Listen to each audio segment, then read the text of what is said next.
Hello, and welcome to this Regulatory Domain Session 1 as part of the buildingSMART International Summit, Marrakesh 2024. Thank you for joining. My name is Andre, and I will be your moderator today. Today's session is titled Update on the Regulatory Domain. The speakers for the session are Nick Nisbet, Director at AC3 Limited and Vice Chair at buildingSMART UK and Ireland, Franco Cohen, Digital Project Manager at buildingSMART Italy, and Ada Fung, Chairperson of the Hong Kong chapter. This session is scheduled to last 90 minutes, including time for the questions at the end. The session is being recorded and will be made available in the replay section of the event as soon as possible. Before I hand over to the speakers, I would like to remind you that this is a hybrid event. For online attendees, your microphones will remain muted for the duration of the session. If you wish to make a comment or ask a question, please use the chat box in the control panel. For the attendees here in the room, please keep background noise to a minimum, and if you wish to make a comment or ask a question, please raise your hand and use a microphone. I would also like to bring to your attention that buildingSMART is committed to ensuring that participation in the development of standards is unrestricted and the process for their adoption is transparent. Standards that are developed do not favor any particular provider and are open, non-binding, and accessible to all. Please take note of our antitrust code of conduct. And now I would like to hand over to Nick.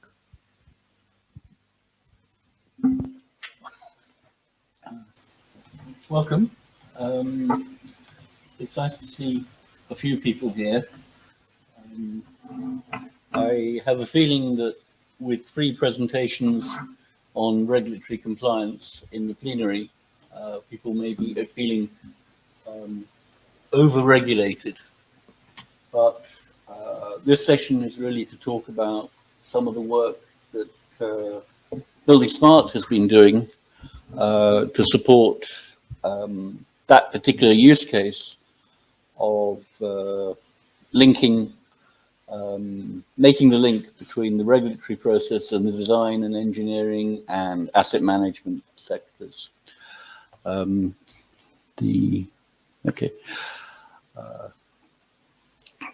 I'd like to do is to make a small introduction to what the regulatory domain is and what it does.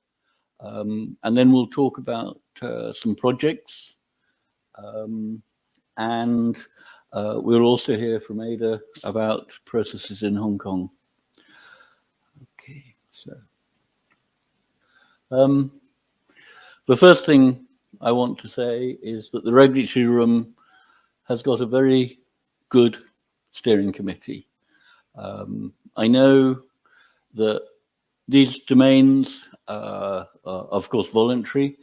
And I want to express huge thanks for all the faces of people that appear there, because what was a small activity 6 years ago is now well supported and well attended meetings, and that makes a tremendous difference to what the domain can do. So this is my chance to thank people. The other thing I want to say is that the role, just to say something about the role of the domains in buildingSMART, previously rooms, and I may say room occasionally. The important thing about the domains is that it's a forum, an open floor for anyone with an interest in this subject to come forward, to talk about the issues and the problems they're encountering. But from that, we have the option of taking those industry needs and thinking whether there is a project we can do to answer those needs if the standards don't already do that. And of course, there is a process of getting those projects approved, forming the working groups, executing the projects, and then getting the outcomes accepted into the buildingSMART ecosystem. And later we will learn about 2 specific projects that we have seen through to completion. We do have a kind of scope which was originally summarized by Masaki Muto in his original e-planning report, and it's really still guiding us that there are a number of regulatory points in time that regulatory processes touch the built asset process.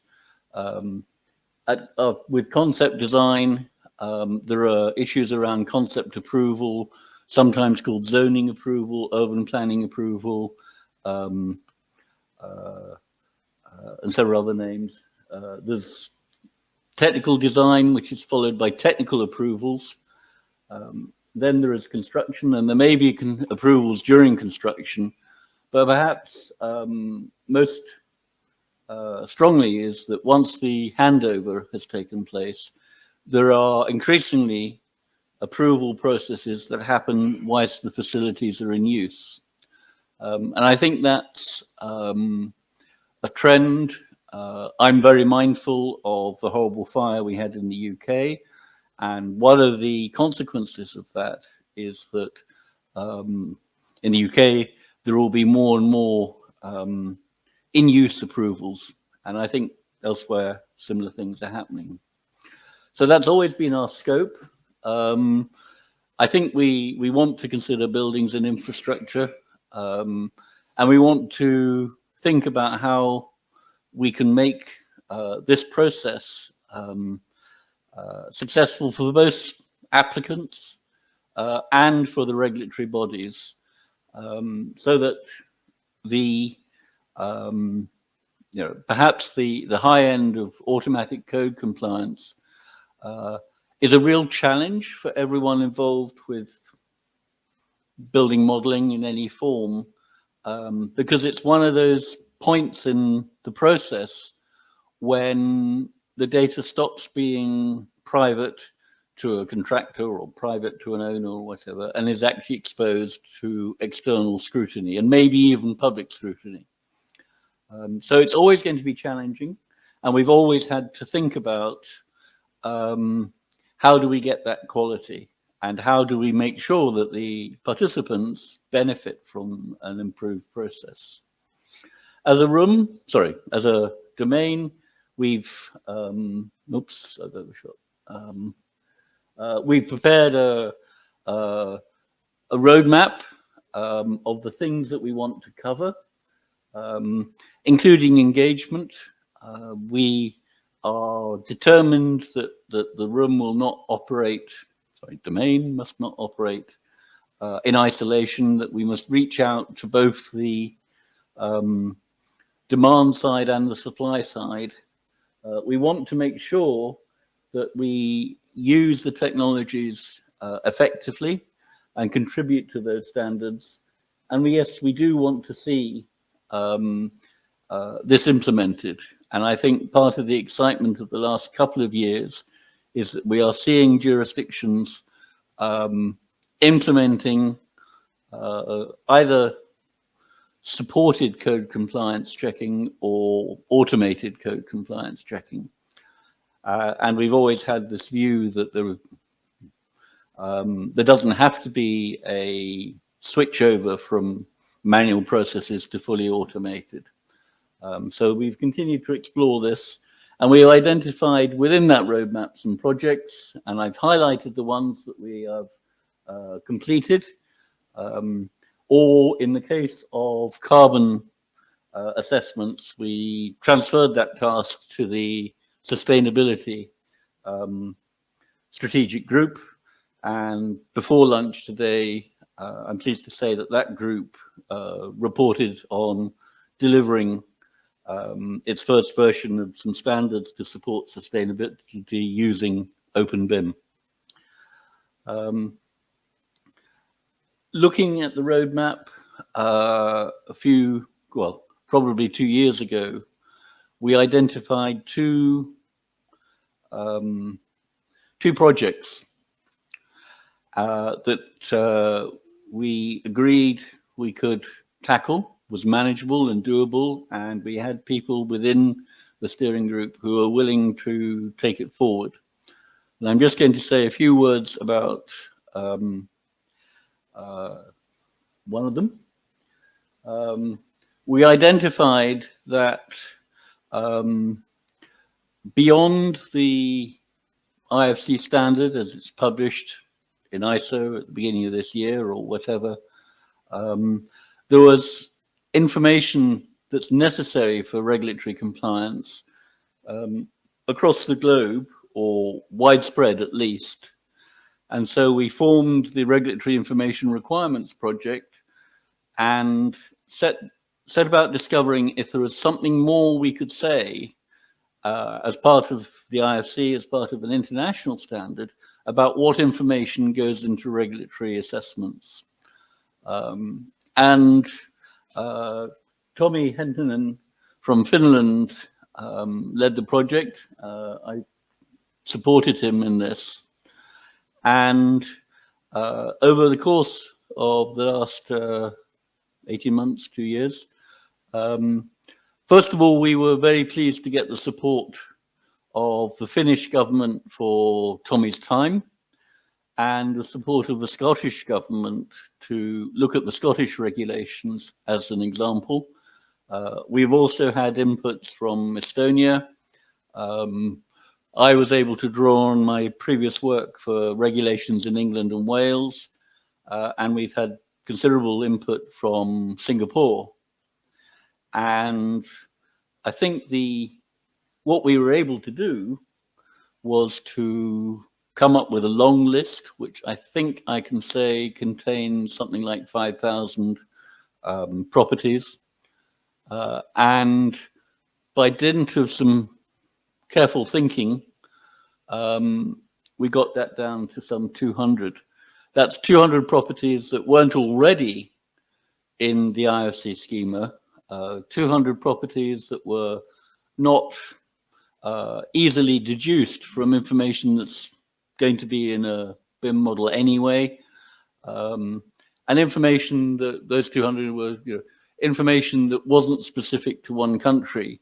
Tommi will allow me to say that in Finland, you must submit the number of saunas in your building. And that's a property that didn't occur in anyone else's list.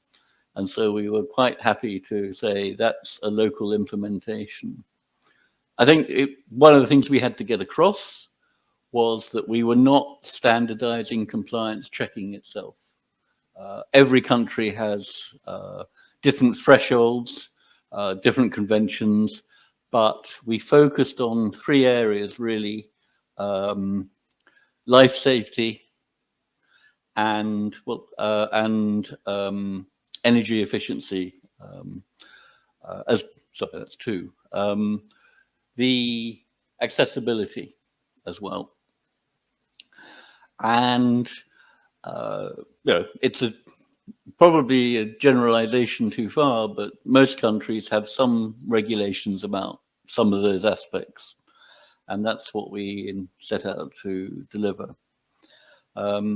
It's been a long process, and as you can imagine, going from several thousand down to 200 involved some arguments and a lot of hard work.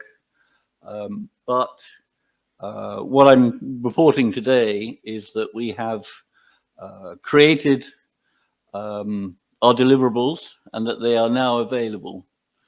And the first deliverable to mention is that we have used the use case management site to publish the things we thought about and the decisions we made and how we went about it, along with the IDS file, which we think is, it's a superset of all the information that we think is most likely to be needed, not internationally, but widespread across different jurisdictions. And that's therefore accessible now. And of course, with the new properties that we had identified that weren't already in the IFC official release, we've used the buildingSMART data dictionary so that you can now search under the word regulatory, and you will find the 200 odd entries that we have added as a resource for people. So to be fair, it's probably 3 deliverables: the use case management tool, the IDS file, and the buildingSMART data dictionary. And it's been really good to exploit these resources because not all projects have to lead to changes in the IFC schema. And in fact, although we looked out for any places where we really needed to change the schema, in fact, there were no such examples. And so what we're really talking about is providing guidance to people to use the potential of IFC within the definition of IFC 2x3, and particularly within the definition within IFC 4.3. So we've stamped it completed. That's not strictly true because now it's the time for implementation. And if you're interested, you should be able to download those resources and use them, or comment on them, or extend them or tailor them to your local situation. So I think that's it's a major step forward in encouraging the development of solutions around the world.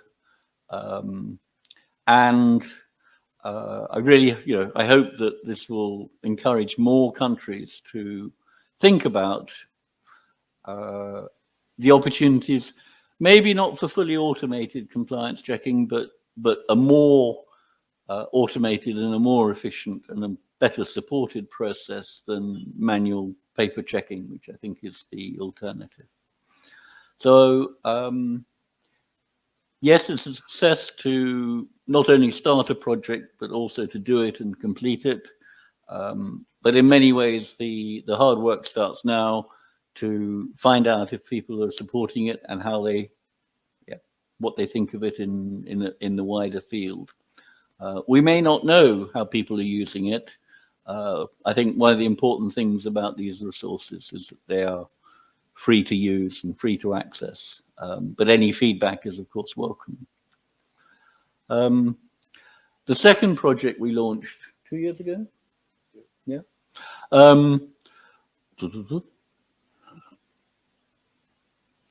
was the Guidance for Regulators project. And I will hand over to Franco to give an update. But yes, we have stamped that completed as well. What we really wanted to do was to reach out to our audience, but the audience that doesn't necessarily come to buildingSMART conferences, doesn't necessarily join in with buildingSMART activities, but really needs to know and understand and appreciate that the buildingSMART standards offers them a opportunity to take those steps towards more efficient, more accurate, more complete compliance checking. So with that, I'm going to hand over to Franco. We have to shuffle seats because we don't have a clicker. So, okay. Yeah. Can we open the? Oh, the other, yeah.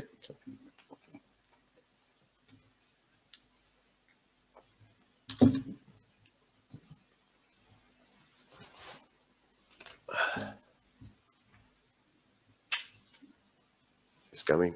Okay. For who of you that was in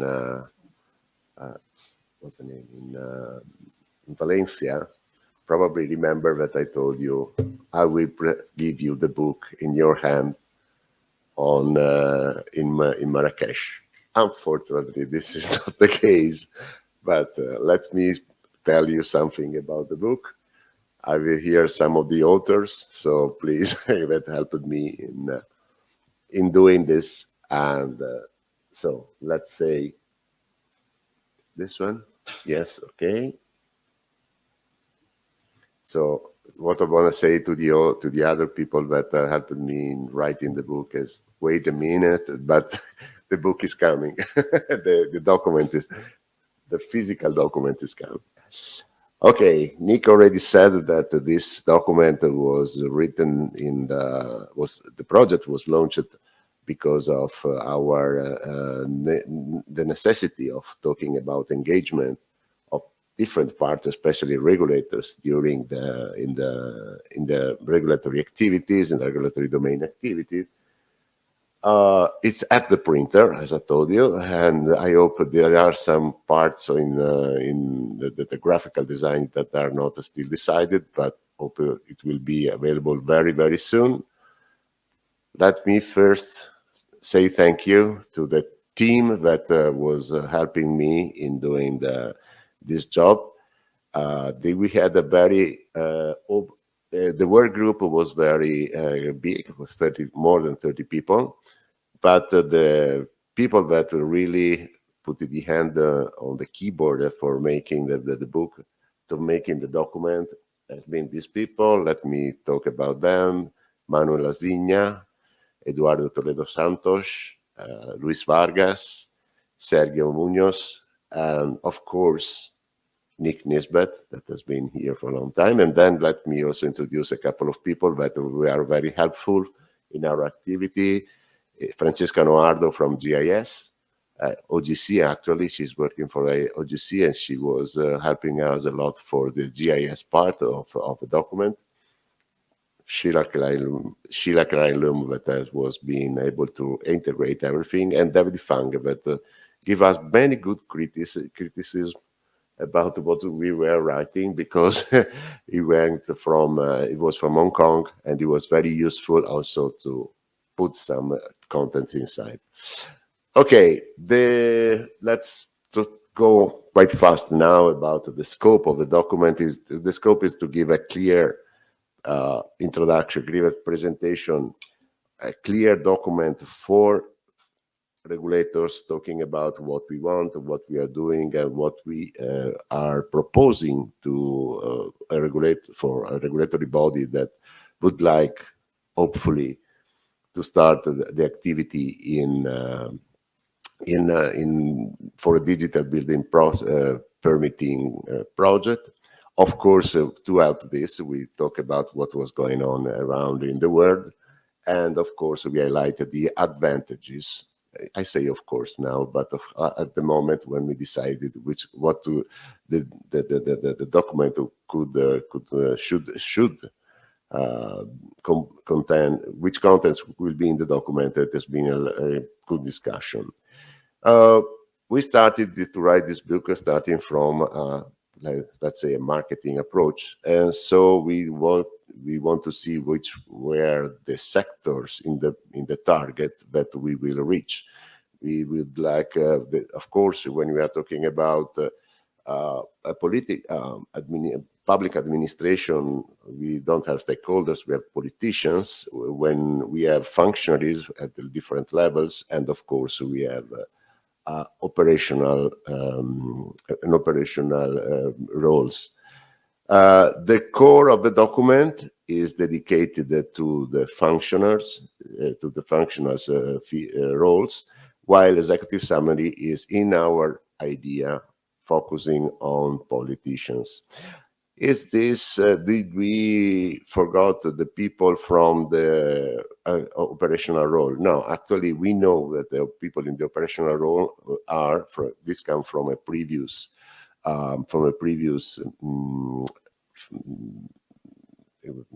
what's the name? We make a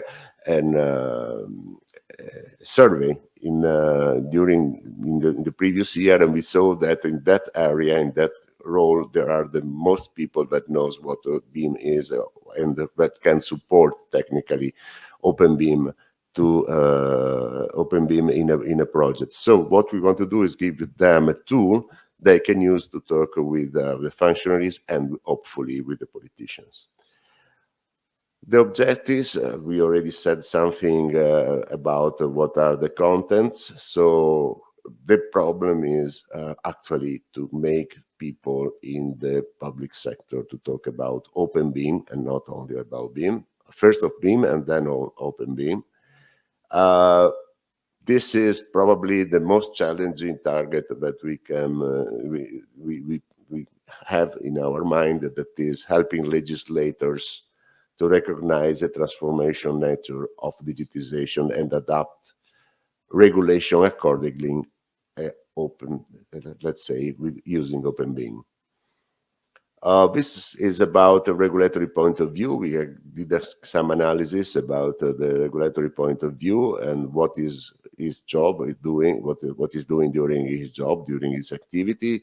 Regulators we saw that are surrounded by two main processes. One is building permitting, the other one is public asset maintenance.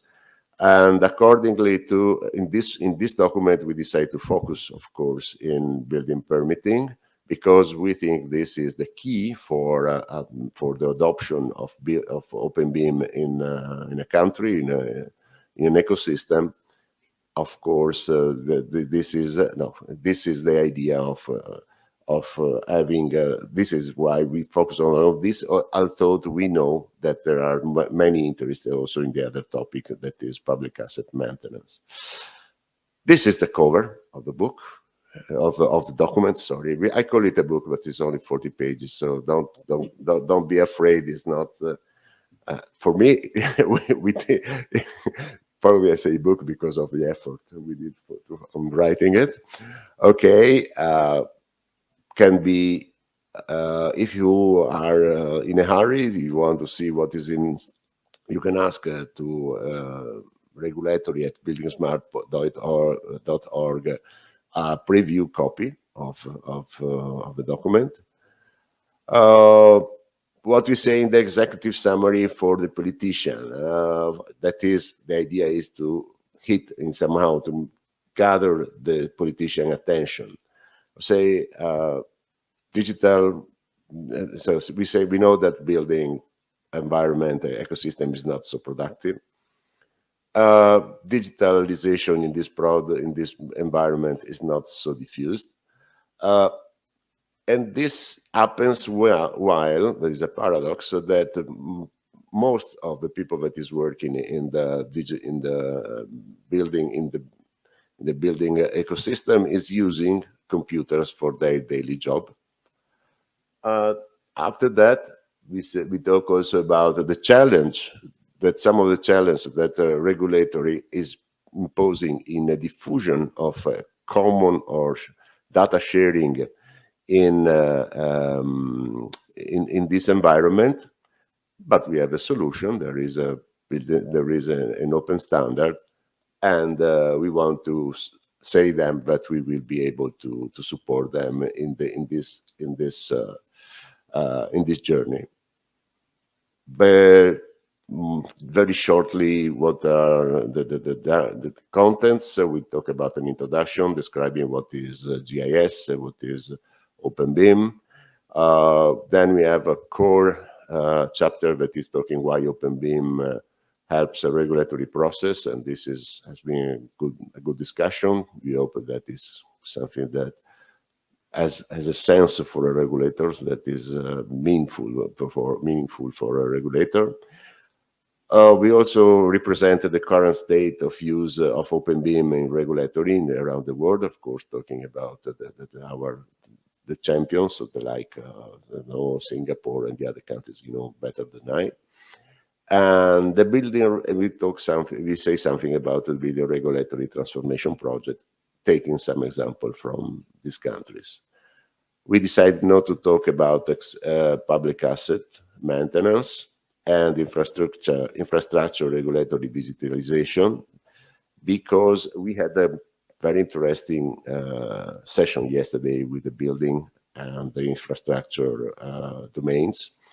And of course, there are many differences. And if we try to talk about this with the people that is involved in building, probably we made them not understand what we are talking. And also, we don't talk too much about laws. This has been a big discussion. because laws are really, really, really close to the national situation, and the same for the project management that you have to do you want to do. Conclusion has been, of course, I go very fast in this, but is just okay. OpenBIM is there, and it looks, even though it was not made to be used in regulatory at the beginning, it looks like it was made for regulatory, and probably is it looks more made for regulatory than for business, as it was born for. And what comes next? Okay. Let me say, how do I feel about this document? I feel a little bit scared, but Jan Saar the other day told something very interesting about this topic of the digital building permit. He say, do fail, but fail fast. So I hope that this. But if you have to, so probably we have some problems. Probably we will learn a lot about the use of a document. If it will be able to penetrate the barrier. But you find every time we go to talk with public administration, I hope that in this will help us a lot for what it should come next, because now we have a basement, where we can write national versions. We can create video and other formats if it would be useful for, let's say, communicate better, create events. In the end of October, we have the first open house event. It is an online event, a free online event. And of course, take it update. Okay, thank you. Back to Nick. Or no, okay. During the presentation of the creation of this document, we had a very good support, and we have many discussion with people, with the group of ADA that is working in, that is from Hong Kong, where they are doing a really, really great job, and they are doing a job.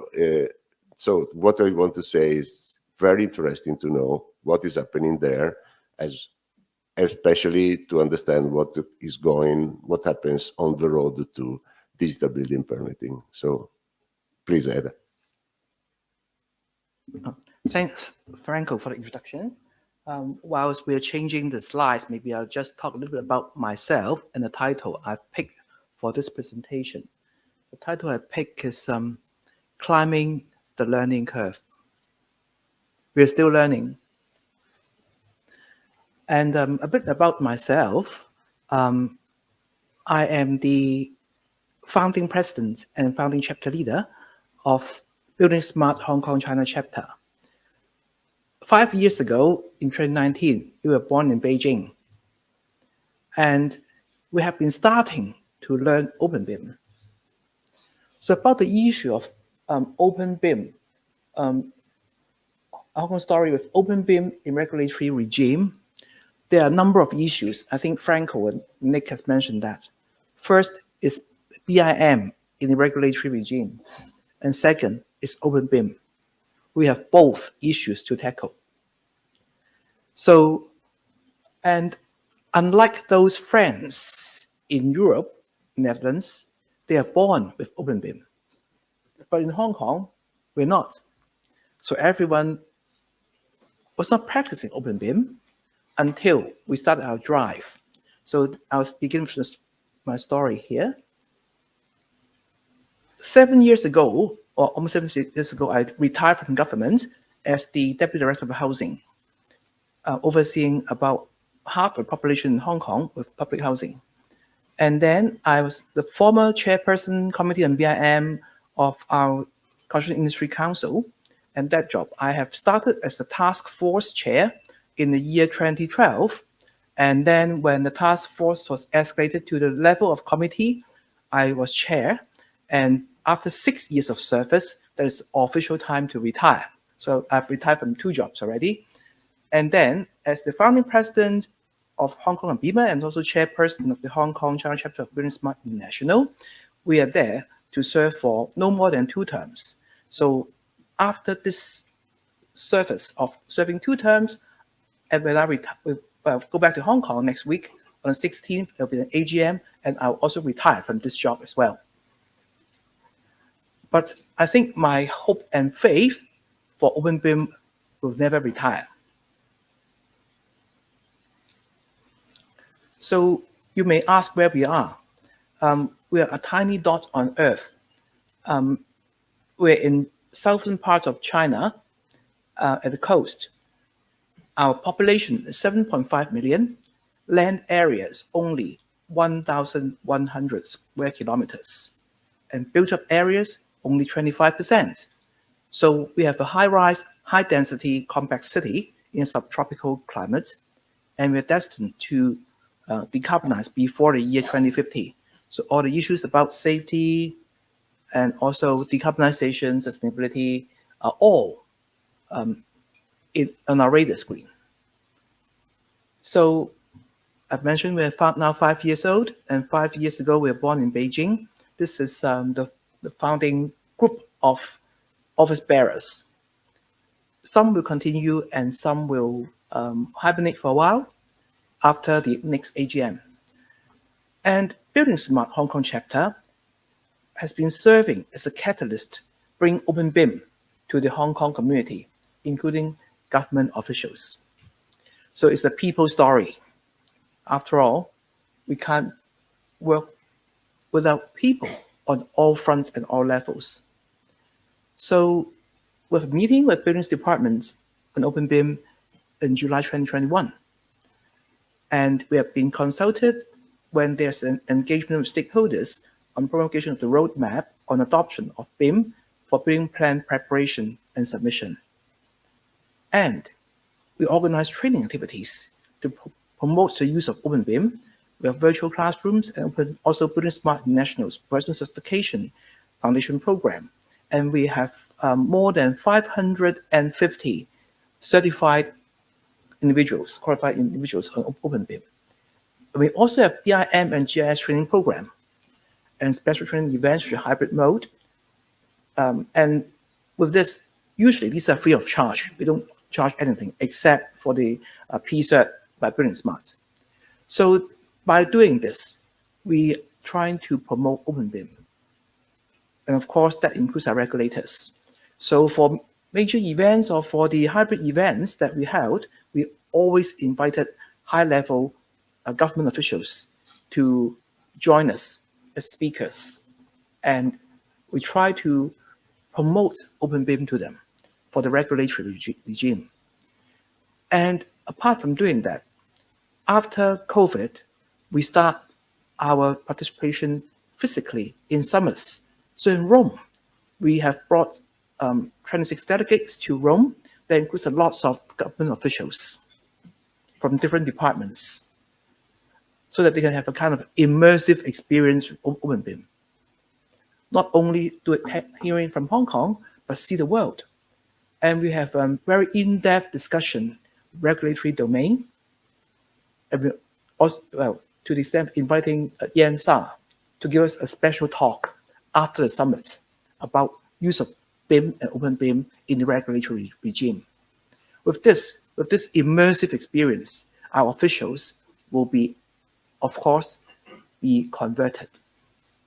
Those who have been attending would be the convertants. And that's not good enough. Apart from bringing our colleagues and our community to the international summits, we have done it in Rome, done it in Lillestrøm, also done it in Valencia. Our next target is to bring the immersive experience of OpenBIM in Hong Kong. So we organized the Asia Summit in June with the Chapter Leaders Conference and the International Council meeting in Hong Kong.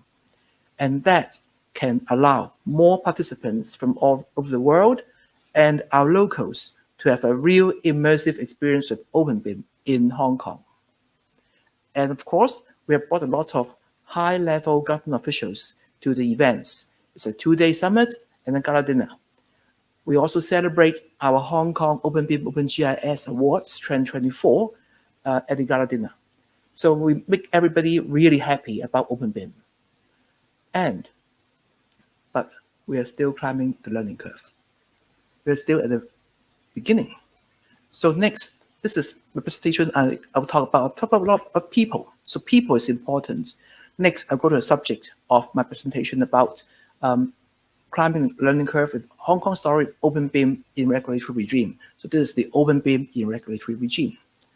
So first, we'll look at the regulatory regime for building works in Hong Kong. And second, regulatory practice with BIM, with buildings department. And the third, lands department. Fourth, architectural services department. And fifth, how about other government departments like EMSD? And how about water supplies department? And how about Hip Hing, construction? The last, these three, item 5, 6, and 7, why I mentioned them, it is because they have been, or they are finalists of the awards in the buildingSMART International Awards. That's why I particularly handpicked them for presentation. And last is moving forward. So this is an outline of what I'm going to show you in a way to explore what's the best way for us to move on. So first, regulatory regime for building works in Hong Kong. So you may ask, what is it? So under the laws of Hong Kong, Chapter 123, Buildings Ordinance, provide for the planning, design, and construction of buildings and associated works to make provisions for the rendering safe of dangerous buildings and land, to make provision for regular inspections of buildings and associated repairs to prevent the buildings from becoming unsafe, and to make provisions for matters connected therewith. So that covers planning, design, construction, to maintenance. So this is the coverage. So with no boundaries for the regulatory regime. And next, who does it? The building authority does it. And building authority means director of buildings. And director of buildings is the head of the buildings department, responsible for the control of buildings, including approval and consent required for conventional buildings, works, etc. So this is the governing, controlling enactment in Hong Kong. But buildings department will not be doing it alone. Who does it? 35 departments or organizations are covered by the centralized plan processing system operated by buildings department. And most of the departments are listed in Appendix A of the ADM2, which is practice notes. So, major regulatory departments. Buildings departments will offer approvals for general building plans, superstructure plans, foundation plans, demolition plans, excavation and natural support plans, site-formation plans, drainage plans, curtain wall plans. Fire services plans, of course, is fire safety. And lands department, land use and also lease matters. This is important because the gross floor area means money to developers. And buildings department and lands department have to look at it from the buildings ordinance perspective and also the land lease perspective and land use perspective. So area calculation is a very important function. And by the way, green buildings, for green building assessments, they will allow the developers to earn bonus or concessionary gross floor areas. So area calculation is very important part in the planning and approval process in Hong Kong. And EMSD responsible for electrical and mechanical service submissions, and that includes lifts and escalators and so forth. And this is a host of all the departments involved for various subjects that would be of their concern. And that also includes antiquities, advisory board, also labor departments, home affairs department, you name it, and also postmasters general. So you can imagine it's not only the works departments who are involved, it's a lot of other government regulators who are involved in this process. And you may ask, who else does it? So I must bring you to one part of the Buildings Ordinance, Part 5, which mentioned exceptions. Under Section 41(1)(a), buildings belong to the government are exempted under Buildings Ordinance. Buildings and Section 41(1)(a), and that is buildings upon any land vested in the housing authority or over which the housing authority has control and maintenance. So these two are very major exemptions. And before I retire, I used to work for the housing authority. So you may ask, well, are these unregulated? And the answer is no, because these two departments or these two types of works have to establish their own regulatory control. So government projects, government buildings, you have to be governed or to be controlled by the HSD, Actual Services Department. They have their own statutory compliance checking unit, SCCU, doing it. Housing authorities projects, housing bureaus, independent checking unit, ICU, will take over the control function. So you can see there's so many regulators in town in Hong Kong. Makes it really interesting for everyone. Not to mention open BIM. BIM alone would be a daunting task for us to apply for these regulatory controls. So let me take you through how these are being practiced as we climb the learning curve. First, of course, the regulator, Buildings Department. Buildings Department introduced electronic submission hub. First stage is 2022 in June for structural submissions. Second stage, 2023 in March for demolition, drainage, site formation, hoarding plans. And then final stage is 2024, June this year for general building plan and also alteration and additions works, the maintenance works. So this is the hub, which is a centralized portal for making applications under Buildings Ordinance with 35 number of government departments and organizations participated. So it's first step towards digitalization. And we are here.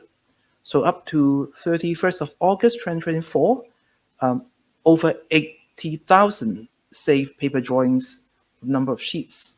So this can help to save our planet. It's useful, by the way. You have to decarbonize before 2050. So it's even a first step, a baby step is good. And we have a roadmap on adoption of building information modeling for building plan preparation and submission, which is promulgated in December 2023, outlines key milestones for adoption of BIM by the private sector, implementing measures in 4 areas, namely the policy and legislation, infrastructure and standards, technology and supporting measures, an ultimate goal of achieving full use of BIM throughout the preparation and approval process of all buildings plans submitted under the Buildings Ordinance by the year 2029. 5 years later, you may ask, why is it so slow? And I would say that in Hong Kong, we are not that aggressive and not that quick, but it must be accurate. So government will be very concerned that when they launch these initiatives, they must launch it properly. There's no hiccups. So don't fail fast and fail. Don't fail and don't fail fast. Don't fail at all.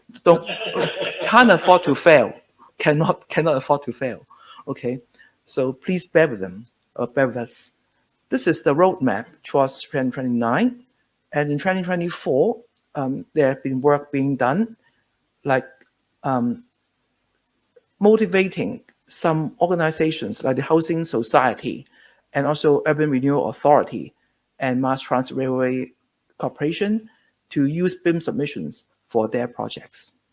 These are public bodies who need to submit normal plans to BD. Now notice this does not cover government projects by HSD nor housing authorities projects.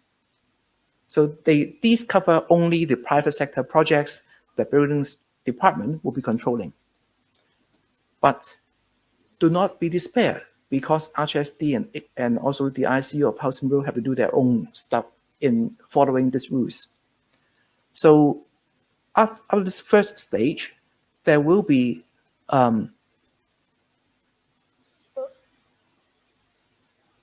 use of augmented BIM for building large projects that will exceed certain floor areas that will be introduced progressively from 2026 onwards. 2029 onwards, then there will be full adoption of BIM in projects for submissions of the general building plan. That's the most important part.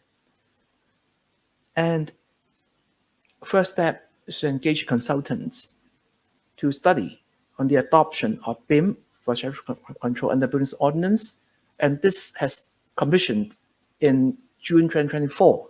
So good news is that we are following a roadmap and do it step by step. This will be to study the BIM framework for statutory submissions, to explore the use of open BIM standard and collaborative automated checking platform, and to formulate supportive measures and strategies to mandating BIM submission. So open BIM is part of it. Workflow in BIM and BSDD, collaborative online platforms. And next department, which is very important, will be Lands Department, because Lands Department and Buildings Department works hand in hand. Now, Lands Department regulatory practice on BIM, and in fact, they have started earlier than Buildings Department. And with the government BIM data repository that have been launched, and this means data sharing to certain standards, and that would include the use of BIM and also GIS, which would enabling BIM and GIS integration with data sharing, and also leveraging BIM for 3D map updating. And this has been launched initially with the projects in the Northeastern New Territories. So again, step-by-step incremental approach. And then they have developed the area checking tools for general building plan, GBP, which this term is used by Buildings Department, by the way, and Lands Department will be using it for the land lease checking as well. So this is a very important part in the regulatory regime in Hong Kong, because this regulates the developers' kind of benefits in terms of gross floor area. And also with green building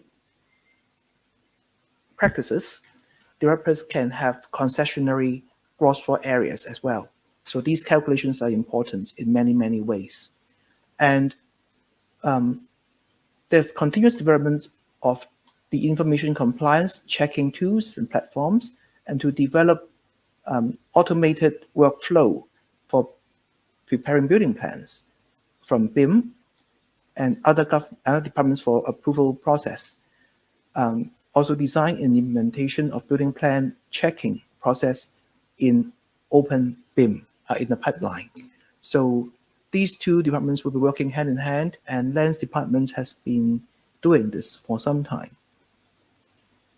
And hot from the press is a practice note issued on 30th September, just this Monday, with building plan submissions using use of BIM for mathematical calculation of areas. So slowly and steadily, we are coming with BIM for the regulatory regime in Hong Kong. And they have also promulgated BIM and GIS data integration guidelines with reference to a set of generic rules for betterment of the conversion process of data from BIM to GIS platform for reference by practitioners in the AEC sectors. And these will be coming up. So next, I'm going to show you, apart from the traditional regulators that building departments work, another regulator, RHSD's SCCU, the statutory compliance checking unit. They have developed with research and development an automated open BIM checking for joint building plan submissions. So let me show you what it is.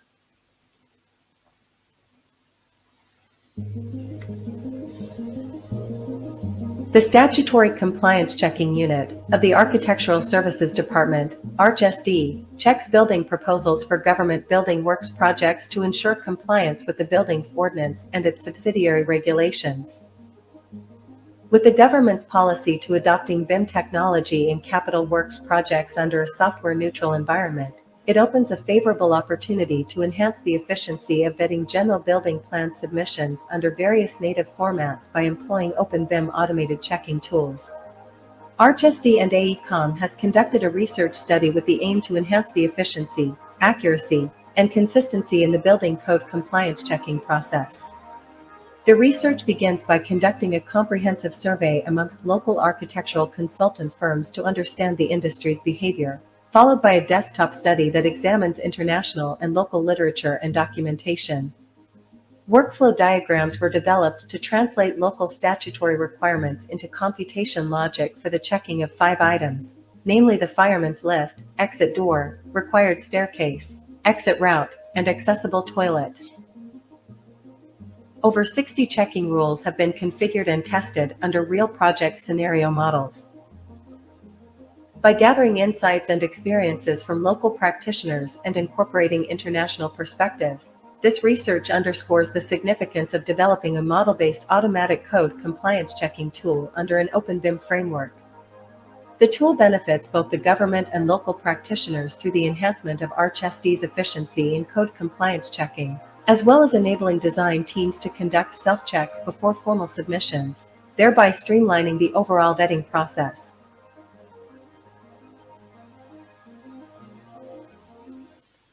Yeah, so this is the initial work of ArchSD's SCCU to develop a tool with Open BIM checking for only 5 special items, but it is the right step ahead. Don't be too ambitious. You can't do everything overnight. But let's start small, do it incrementally, and soon we'll be getting there. And then may ask, how about the other government departments? There's so many of them, 35, right?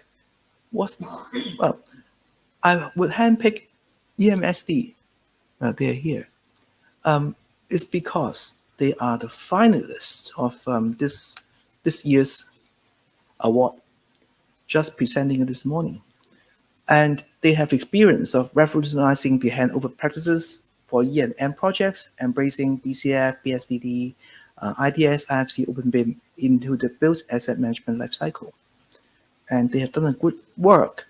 Well, it's not a single software, but a toolbox to enable Open BIM handover workflow. And also, they have a lot of good works that have been doing with all their submission pain points and developments of various checking or process that will enable Open BIM adoption for handing over.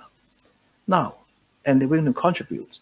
So I was wondering whether they can contribute something more apart from developing tools for Open BIM transformation, and also identify areas for advancement and empower value chain to embrace Open BIM into their submissions or approval process for their other arms of EMSD, like railway submissions with web-based BIM viewer. And also, how about the other parts of their statutory submissions with potential for BIM? For example, gas safety, aerial roadway, also amusement rides, builders lifts and tower working platforms, building energy efficiency, lifts and escalators, freshwater cooling tower, district cooling system, so on and so forth. So if they start using their talents and resources to investigate and do R&D within these checking and approval process, I'm sure they can come back another year's time with more submissions for the buildingSMART awards. And how about other departments? The water supplies department. Water supplies are essential for every building. and water supplies departments, they have their finalists, they have gotten honorable mention last year with the revolutionizing large diameter water main management and pumping system control with AI-driven and OpenBIM, OpenGIS integration. So again, if they use their talents and skills to other parts of the department, like the regulatory arm, I'm sure they can also excel in these fields. So, and for this one, I would pick them because they are the finalists this year under the building construction category. How about Hip Hing Construction? They have a mega project. The Kai Tak Sports Park is a real gem for developing BIM tools for everything. So they have pre-fire service inspection developed by their own, while they develop it, of course, for their own benefits in achieving efficiency and productivity and assuring there's, well, there'll be no flaws or no problem. And they have fire services inspections, defects rectification monitoring via electronic system, and also automation with model optimization, with more than 20 number of rules to exclude erroneous or missing checking that they could have happened in manual reviews. And these are the Building Department Code of Practice, and also the Barrier-Free Access, Fire Services Department's Code of Practice, EMSD's Code of Practice. So more than 20 sets of these kind of code checking. It's wonderful. And then technology improving the productivity, fast checking of spatial relations of disciplines of design BIM model, including architectural, structural, E&M, monitor and identify non-compliance with statutory requirements. So these, they can do it because they've got a design and build project that is in their own interest, that they design it right up front and build it right up front. They cannot fail and cannot fail fast. Yeah, so they must do it right first time because they have a tight program and they have to beat the time. And with total more than 30, well, it's on trend, that's now more than 30 rule sets to check building code, fire service code, barrier-free access, and EMM service codes. So if they are the IP owner, they have the IP rights, where they would like to share with government or share with the regulators is another story. And whether regulators would like to use them and accept them is another story as well. So there's a lot of things that I think are mushrooming everywhere in town. I'm sure it's not only Hip Hing who's been doing this for their own benefits. A lot more organizations have been doing these things on their own. So that brings me to the last slide, climb the learning curve, our Hong Kong story. I would say the way forward, joining the dots, make these dots connect together so that we can move faster, go the extra mile. For those who can have the capacity and talent to go the extra mile, do it, especially the regulators, government departments. Apart from being a procuring entity, if they can have the capacity to do the regulators, do it. Don't need to do everything in one time, but do it step by step, one by one, and soon we'll be getting there. And we have seen lights from other parts as well. Government, as the procurer, has been mandating use of BIM since the year 2018 for contracts or projects exceeding 30 million Hong Kong dollars, which is around 2.5 million US dollars projects. And it is 5 years already, more than 5, almost 6 years. And next year, or come this end of this year or next year, government is going to promulgate the contractual BIM for capital works projects that are due for tendering. So with contractual BIM, we really mean business. You can't have models that fail or that cannot be used properly. And what it means is that there will be about 8 works departments, and all their contract advisors are asking a question. Can we make sure that the BIM model can be operable readable 10, 20, 30 years down the road? And the answer is open BIM is the right way ahead. So I hope that with all these initiatives, with people, with systems working together, step by step, gradually and slowly, we will get there and get it right and do it right. Thank you.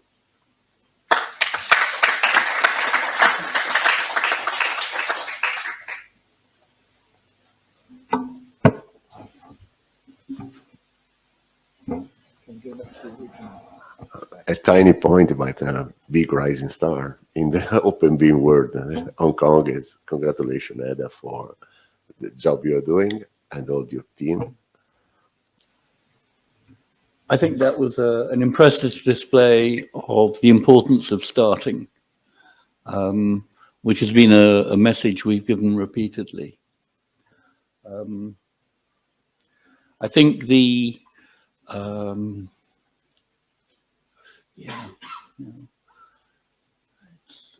it's gone. Never mind. We've lost a slide. What I wanted to do was to summarize what the regulatory domain has done since its foundation some 12 years ago, I think, maybe longer. And that we've delivered a variety of reports. We've delivered several projects. You've heard about 2 today. We've also maintained a determined link to the wider world with our open houses sessions. And with the publication of any minute now, the guidance for regulators, I think we have another way of reaching out to our community. Thinking about those things, having completed some projects, which is always good, the question now is, what should we do next? And I have one answer for that question, which is that I've decided it's time to hand over the leadership of the regulatory domain. This is not, well, this is a very smooth and graceful decision that I just felt that after 6 years and adopting Hong Kong policy, it's time for a change. And I'm delighted to say that Franco has agreed to take over the role. And of course, the first thing I must say is that he will have my absolute support. And I hope you will give him his, your support. And if, like to invite him now to open the question about what should we do next. And before I let go of this microphone, I'd like to say it's been tremendous fun, and thank you. Thank you.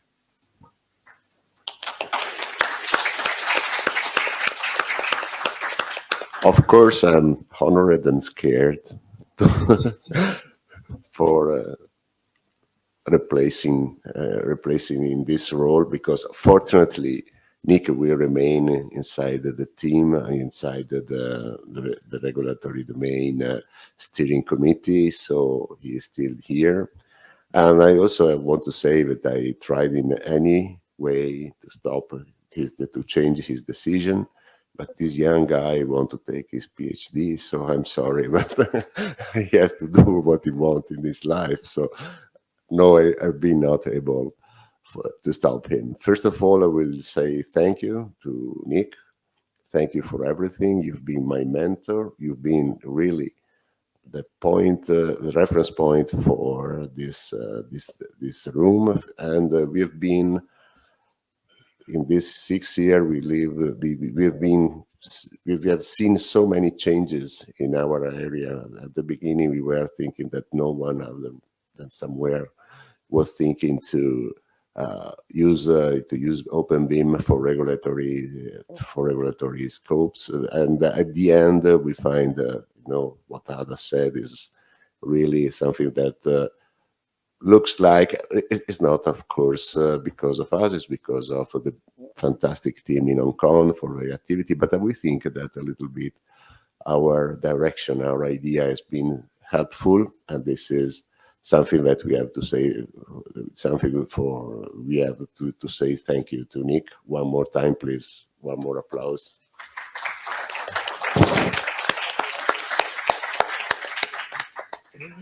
Okay, now, forget good English. Now you have an Italian. Forget good English. Forget low voice. Please watch my hand. It's my second mouth. So when I'm talking to someone and to say we have this, I have this very Italian way of communicate. So please, also by phone, it's a little bit harder to call me and have an idea what I'm saying. This is what my friends say. But anyway, okay. But the main thing that I think is we closed these two big projects. That's been something that has been very important for us, because very hard also because of the resources were not so many for this this domain, because of course we have not so many economical supports from big companies or software companies like that. But the goal remained the same, is to go closer and closer to public sector, to get the most we can do to get them convinced that OpenBIM is a good choice for especially for regulatory activities. Of course we start from the digital building permitting, but for sure I think we will also move to some other areas to enlarge, let's say, the need of public services to use OpenBIM. And so discussion is open. So what we can do? We had some ideas. We discussed about them. We have, of course, during this next steering committee, we will talk about what we can say, and of course, and if you have any idea, anything to say, please, up to you. If there is any proposal, any idea. Okay, Eduardo.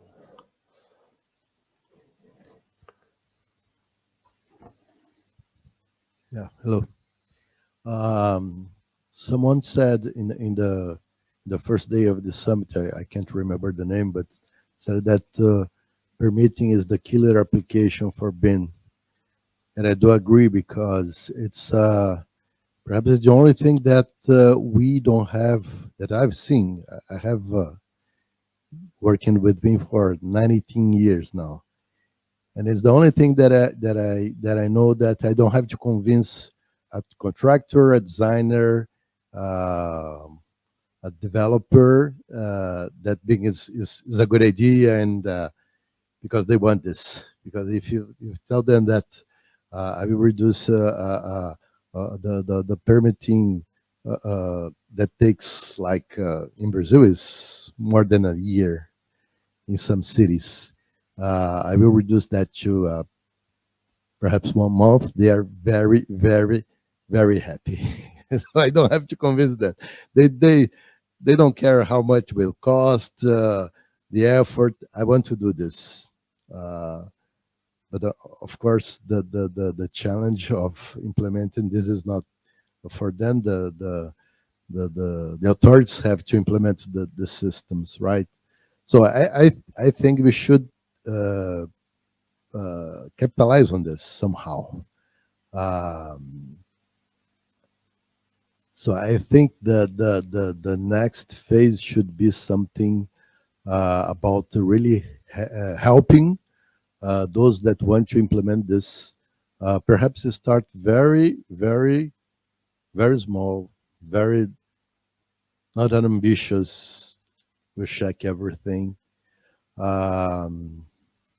Of course, this is very difficult also, because the building codes vary a lot in every country, in every city. In Brazil, for example, we know we have done a work in Brazil which is not related to BIM, but it was an effort to analyze.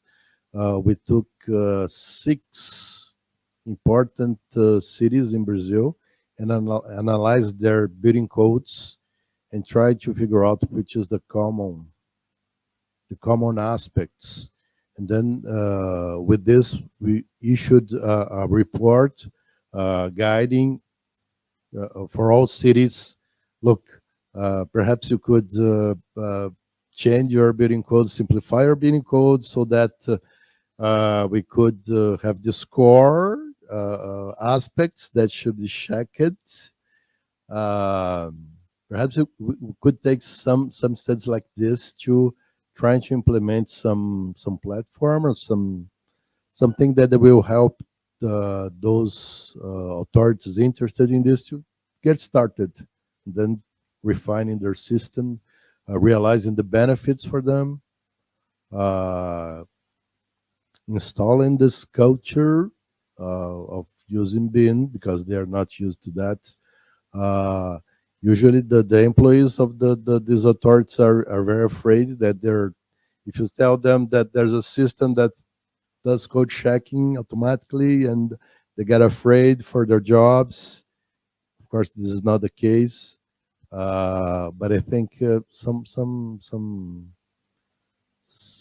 initiative in this direction for making this happen would be something very powerful.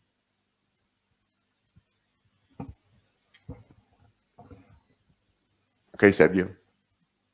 No, I was thinking in considering the ADA example that I think is a great example. So how can the chapters, if the chapters can support their public clients or governments in order to this climbing the mountain, no, and making which kind of actions related to training or technical support to creating an IDS or something like that. So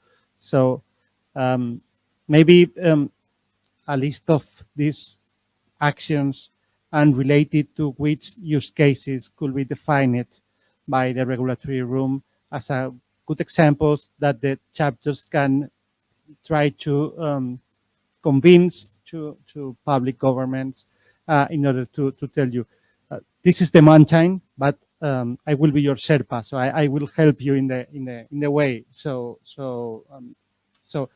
first, I will give you a webinar or a short training. We will make a workshop about this. After that, I can review your documents, or I can explain you more about. I can help you or give you support in order to create your property sets in BSDD, for example, that kind of thing. So maybe the room can create a set of actions or a list of actions related to different types of use cases and types of departments. And after that, the chapters can execute and can take it as reference to give support to the government. Just an idea.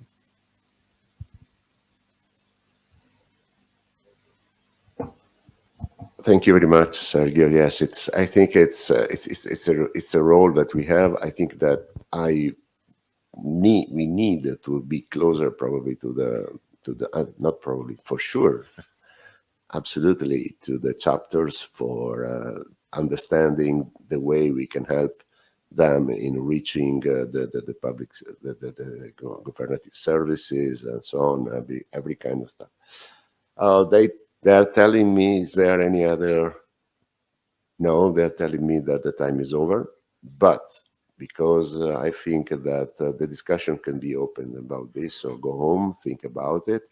But we will organize soon, I think in November maybe, an open house event that is online. It's an online event where we can collect some more proposals, talk you about which kind of proposals or ideas we have about the future. Because I say just one thing, and then I'm closing. This time the first time this project, the finish of the project is like the ball that is basketball that is bouncing on the floor, and then it bounces again. Now you have to bounce again to rebound. But the real thing that happened in this room is that last rebound was it was like in an elevator, two step down, because the situation has been changed in this period, in this 6 year, I think, so much in terms of ecosystem for regulatory, that is really, really interesting times. These are interesting times. Thank you very much. Should we take a big picture? Huh? Should we take a good photo of everyone Yeah, here? yeah. Yeah.